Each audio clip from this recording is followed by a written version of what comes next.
안녕하세요. 여전히 디젤차를 즐겁게 타고 있는 아즈맛 골프입니다. 제목처럼 지금 디젤차를 사도 될까요? 결론부터 이야기하자면 그렇다고 말씀드릴게요. 하지만 모두에게 해당되는 것은 아니에요. 지금부터 왜 그런지 말씀드리겠습니다. 물론 이렇게 이야기하면 욕하는 사람도 있을 거예요. 그런데 디젤차를 사는 것이 불법은 아니죠. 아니면 도덕적이거나 혹은 윤리적으로 잘못된 것도 아니고요. 디젤차도 가솔린과 전기차처럼 제대로 인증받고 판매되는 자동차일 뿐입니다. 각자의 성향과 취향이 조금씩 다를 뿐이죠. 아울러 디젤차에는 여러가지 장점이 꽤 많아요. 물론 단점도 있지만요. 그럼 바로 시작하겠습니다. 맞습니다. 디젤차뿐만 아니라 가솔린차까지 싸그리 묶어서 제작과 판매를 금지하겠다는 나라가 많죠. 같은 내연기관이니까요. 환경오염 이야기가 나오면 항상 디젤차만 문제가 있다고 하는 분들이 많은데 디젤차만 오염물질이 나오는 건 아닙니다.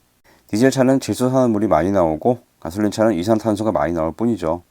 당연히 둘 다 환경에 영향을 주기 때문에 내연기관을 묶어서 금지하겠다는 이야기입니다. 물론 전기를 만드는 과정에서도 이산화탄소가 많이 나오기 때문에 전기차 역시 완벽한 친환경차라고 말할 수는 없어요. 자동차 제조사들은 친환경이라고 광고를 하지만요. 물론 상대적으로 친환경이라고 할 수는 있습니다. 아무튼 내연기관 차량의 제작과 판매를 금지한다는 나라들이 꽤 많아요. 현대적인 개념의 자동차를 만든 독일은 물론이고 걸출한 자동차를 많이 만들었던 영국을 포함해 신흥 자동차 강국이 된 중국과 네덜란드, 노르웨이 등 꽤 많아요. 빠르면 2030년, 늦어도 2040년입니다. 상황이 이렇다 보니까 우리나라도 그럴 것이라 생각하는 분들이 많죠. 하지만 우리나라에서 결정된 것은 딱 하나밖에 없어요.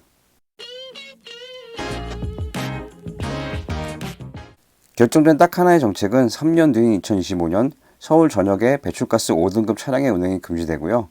2030년에는 배출가스 4등급까지 운행 금지가 확대되죠. 서울 이외의 지역은 아직 이런 조치는 없고요. 배출가스 5등급 차량은 DPF가 안 달린 차들이에요. 요즘 디젤 승용차 중에는 없죠. 그리고 4등급은 2009년 8월 이전에 생산된 차량들입니다. 한마디로 노후 경유차들인데 폭스바겐 골프 7세대는 배출가스 3등급이에요. 적어도 2030년 이후에도 서울을 포함한 전국에서 살 수 있죠. 한 8년 이상 남았어요. 아마 배출가스 3등급 차량의 서울시내 진입까지는 시간이 많이 걸릴 거예요. 이유는 2019년 기준으로 배출가스 3등급 차량의 대수가 844만 대나 되거든요. 전체 등록 차량이 2320만 대였는데 대략 36%가 넘는 꽤 높은 비율이에요. 이 차량들을 다 서울시내 진입을 금지시키기에는 현실적으로 어렵죠. 반면 4등급 차량은 186만 대로 8% 정도예요. 이 정도면 진입금지를 시킬 만한 대수죠. 정부 정책도 다 누굴 자리를 보고 발을 뻗을 수밖에 없어요. 3등급 차량들이 서울 시내 진입금지가 되려면 시간이 꽤 많이 걸릴 겁니다. 이렇게 이야기하면 내 차의 배출가스 등급이 궁금해질 거예요. 디젤차의 경우 2009년 8월 이후 출시된 차량들은 3등급입니다. 디젤차는 이게 최고 등급이에요. 가솔린과 LPG, 하이브리드 차량들은 1, 2등급에 속하는 차들이 꽤 많죠. 직접 내 차의 배출가스 등급을 확인할 수 있어요. 자동차 배출가스 누리집에서 차량 번호를 넣으면 바로 조회가 됩니다. 그리고 자동차 종합검사를 받을 때 배출가스 항목이 있죠. 이거 2번 불합격하면 배출가스 등급이 떨어진다거나 요주의 관리 대상이 된다는 이야기가 있어요. 하지만 이건 그냥 루머일 뿐이에요. 다 필요 없고 2가지 제도의 운영 주체만 보면 답이 나옵니다. 자동차 종합검사는 국토부 소관이고요. 배출가스 등급제는 환경부 소관이죠. 국토부와 환경부가 함께 뭔가를 하지 않는 이상 자동차 종합검사와 배출가스 등급제는 별개의 사안입니다. 제 주변에도 주유소가 사라져서 경유를 넣지 못할 걸 걱정하는 사람들이 있어요. 하지만 이 부분은 걱정하지 않아도 됩니다. 한동안 택배 차량부터 대형 화물차는 경유차가 될 수밖에 없기 때문이에요. 물론 전기차로 전환될 수도 있어요. 이미 1톤 포터는 전기차가 있고요. 사실 1톤까지는 가능해요. 하지만 몇십 톤짜리 트럭들은 상황이 조금 다르죠. 이 무게를 감당하려면 높은 출력이 필요한데 배터리가 이걸 감당하기 위해서는 어마어마하게 많은 양을 실어야 해요. 그런데 배터리 자체 무게가 꽤 나가다 보니까 그만큼 화물을 적게 실을 수밖에 없게 됩니다. 효율성 문제가 생기는 거죠. 자동차 배터리 기술이 발전하기 전까지는 방법이 없어요. 결국 꽤 긴 시간 동안 디젤 엔진은 사용될 수밖에 없습니다. 당연히 디젤 엔진이 있는 한 주유소는 없어지지 않을 거고요. 기술적으로 배터리 기술을 향상시키는 것보다 디젤 엔진의 오염물질 배출을 줄이는 게 더 쉽기도 하고요. 지금까지 이야기로 디젤차는 쉽게 없어지지 않고 지금 사도 된다는 사실을 아셨을 것 같아요. 그럼 디젤차는 누가 타야 할까요? 일단 주행거리가 긴 환경이 좋아요. 디젤차가 연비가 좋다는 건 다들 알고 계실 텐데 어느 정도 주행을 해야 연비가 잘 나오니까요.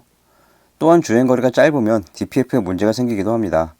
디젤 차에는 DPF가 있는데 배기가스에 섞여 있는 오염물질을 모아서 태우는 역할을 하죠. 그런데 DPF 작동은 어느 정도의 RPM과 속도로 일정 시간을 주행해야 합니다. 짧은 거리를 자주 움직인다면 DPF에 쌓인 오염물질을 제때 태우지 못해서 문제가 생기죠. 이런 경우라면 날 잡아서 시원하게 주행을 해줘야 합니다. 귀찮아요. 두 번째는 소음과 진동에 둔감한 운전자입니다. 둔감이라기보다는 크게 신경을 쓰지 않는다는 편이 맞겠네요. 디젤 엔진은 가솔린 엔진에 비해 폭발력이 큽니다. 그래서 흔히 이야기하는 힘이 좋다는 특성이 생기는 거죠. 하지만 반대급부로 소음과 진동이 커지는 시점이 가솔린 엔진보다 빠르고 훨씬 큽니다. 이게 싫다면 디젤 엔진은 맞지 않아요. 마지막으로 어느 정도 차에 대해서 알고 관리할 수 있는 분들이 타야 합니다. 제대로 관리하지 않은 오래된 디젤차는 수리비 폭탄이 터지는 경우가 많아요. 그럼 어떤 것을 관리해야 할까요?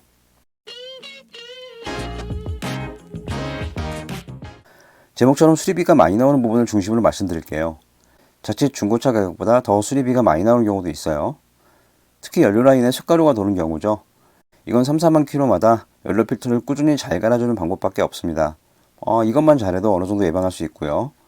왜 쇳가루가 생기고 수리비가 많이 드는지는 미리 만들어 놓은 영상이 있습니다. 오른쪽 위에 링크를 걸어 둘게요. 두 번째 항목은 DPF 관리입니다.